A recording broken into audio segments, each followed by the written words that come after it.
Dun dun dun dun! Dun dun dun dun! Hey guys, it's Carlee, and today we are going to be talking about The Unbecoming of Mara Dyer by Michelle Hodkin. Is it just madness? So basically, for those of you that haven't read the book, Mara Dyer is a teenage girl whose best friends were killed in this freak accident, and she doesn't remember what happened, and to kind of escape all of the trauma that's surrounding this incident, her and her family moved to Florida. Mara, the main character, is losing her mind, or at least that's what it seems like. She's having hallucinations, and she keeps thinking that things are happening that haven't, and it's just really creepy and weird. It took me a long time to read this book, not like the actual reading through of it, but to actually get to reading this book. I heard about it through Twitter in October, and I started yesterday morning, and then I finished yesterday night. So I read 451 pages yesterday, because that is just how good this book is. I couldn't even get over, like, the amazingness. And I didn't think that this was really my genre of books, but I'm so happy that I read it, and I recommend it to everyone watching this video. But this is the end of the no spoiler area, so if you actually haven't read this book yet, you have to leave. I'm sorry. Bye. Nice seeing you. Read the book. Come back. See what I have to say about it. Adios. Later. Where to even start? You know what? Let's just start at the end. Jude is alive. Jude is there. He's not a hallucination. Jude is in Miami. What? Okay, I guess I could believe that Jude survived. That could happen. But why is he in Miami? Why would he go through all of this trouble to stalk Mara? Why can't he just go on with his life? And did you freak out? I freaked out. I mean, did I think that Mara was crazy? Not really, but I didn't think she was actually being stalked.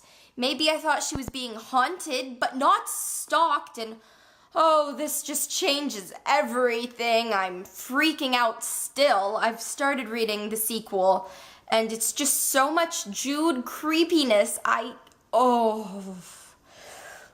My personal theory is that Jude is pissed off at Mara because she technically killed his sister, and that could be why he took Joseph.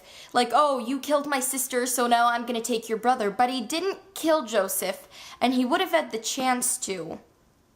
So I don't even know. Speaking, though, of Mara technically killing Claire, let's talk about Mara's power and Noah's power. I mean, I went into this book thinking that besides the creepiness, it was kind of realistic fiction.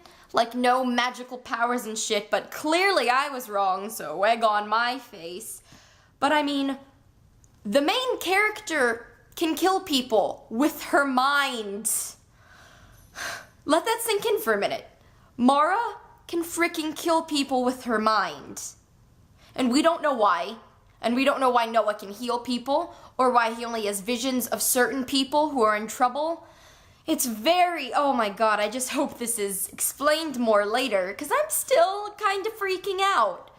But, okay, did you see the powers kind of coming once you got into the book? Because the second that Mara pictured Mabel's owner being dead, and then he died the exact way, I thought either she basically willed him into death, which is true as far as we know, or that she was psychic and she was seeing how people were dying. Oh, or I guess I also thought that maybe she'd seen his dead body and then hallucinated up a conversation with him, because for a while I truly did believe that maybe Mara was just off the walls crazy ass bitch, like completely insane.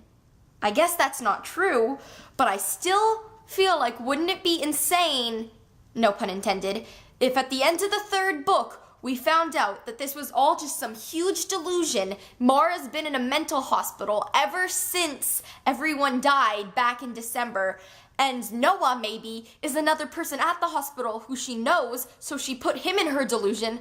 Okay, that's not my real theory, but what if it happened? I mentioned Noah, which means now I just have to talk about Noah. Noah Shaw is perfect. I guess I judged him by his name. Whenever I would go on Twitter and all the fangirls would be talking about Noah Shaw, he sounded like a really sweet type to me, kind of like Julian from Delirium or PETA, but no, he's like man, whore, ass, crown, sexy, British creature. He was British, I was done. That's when I knew I was in love with him. Okay, sure, he's kind of the cliched bad boy who's not really a bad boy, but he's so perfect. When Mara was begging him to fix her, and he's like, "You're not broken." And then, of course, there's the shoelaces that he tied. I want a boy to tie my shoelaces. What? What? And the sketchbook scene, oh my god. Basically, as you can tell, I just love Noah. The problem? My real problem with Noah is that I have a dog named Noah. This is like Divergent all over again. Oh my god, I'm in love with this guy, but his name is Tobias. I have a dog named Toby. Now it's Noah. Why are hot fictional book characters sharing the names of my dogs? The dialogue in this book and all of the nerdy references that were made were great. I kept texting my friend who's kind of nerdy like me, and it was like, you have to read this book. They mentioned Parseltongue. You have to read this book. They're talking about Elvish language. You have to read this book. Mara doth protest too much. I don't even... What? Just what? Whoever wrote this book, Michelle Hodkin is a nerd. You can just tell. You can tell by reading that she is a nerd. And that is why I connect to this book so much, because I'm a nerd too. Like Mara, you may be crazy, but I got you, girl. I got you. What? I asked slowly as I eyed the animal crackers strewn all over it. The hell? You were convinced they were your pets, Noah said, not even trying to suppress his laughter. You wouldn't let me touch them. Jesus. As good as all the dialogue is in this book, I think the part that makes this book so special is Mara's narrations. The things that she doesn't say is the real gold. Like, okay, you remember that scene where she was at his house and, you know, they're like, she's staying at Sophie's house and she's like, I loved Sophie. Daniel's covering for you. I loved Daniel. And then it's like, where's your parents? At a charity thing. I loved Charity. What's his sister's name? Katie? Where's Katie? She's at Eliza's. I loved Eliza.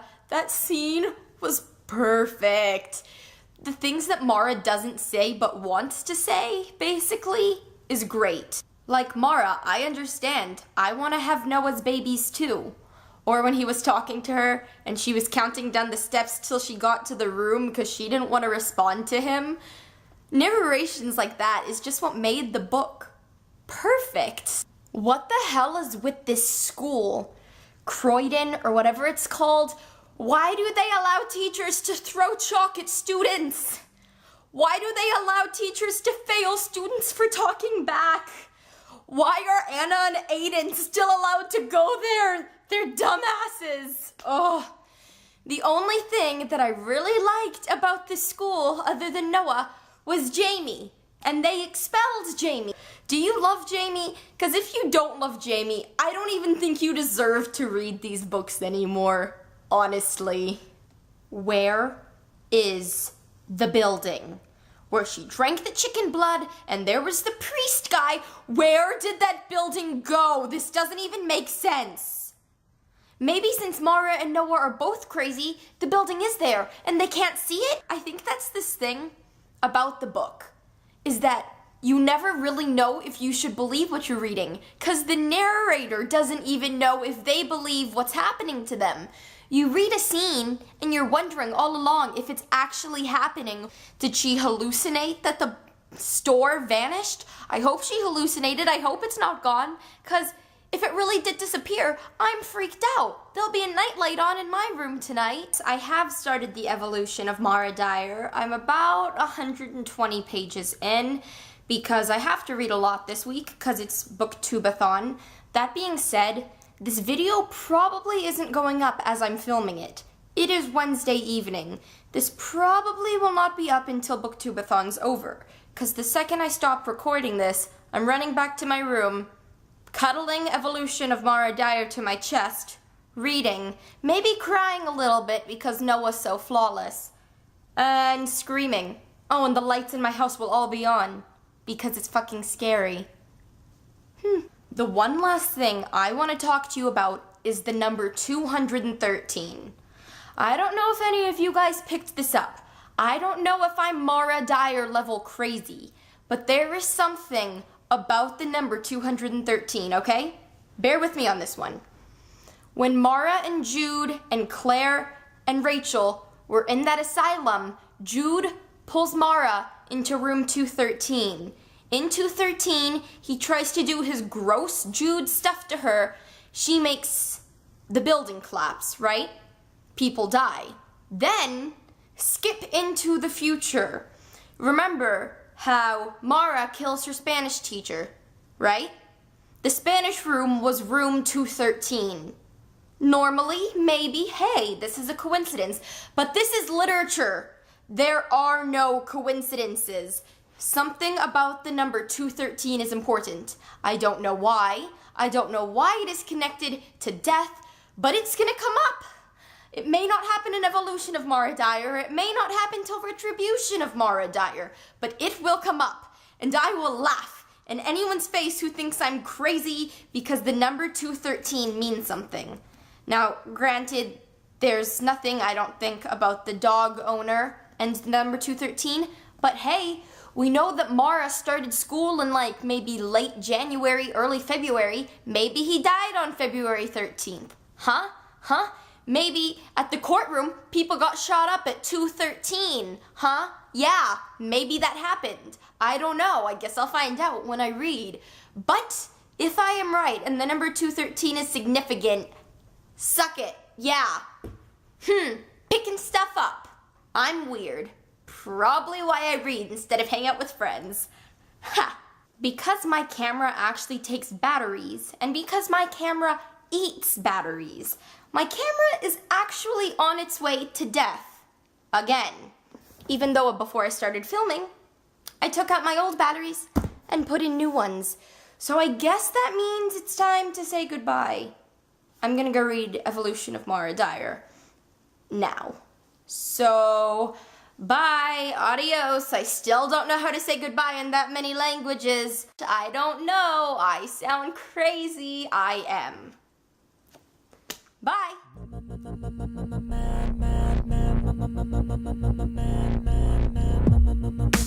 You were wondering what I was pointing at the whole time? Oh yeah, Evolution of Mara Dyer was here the whole time. As a camera stand. I'm weird.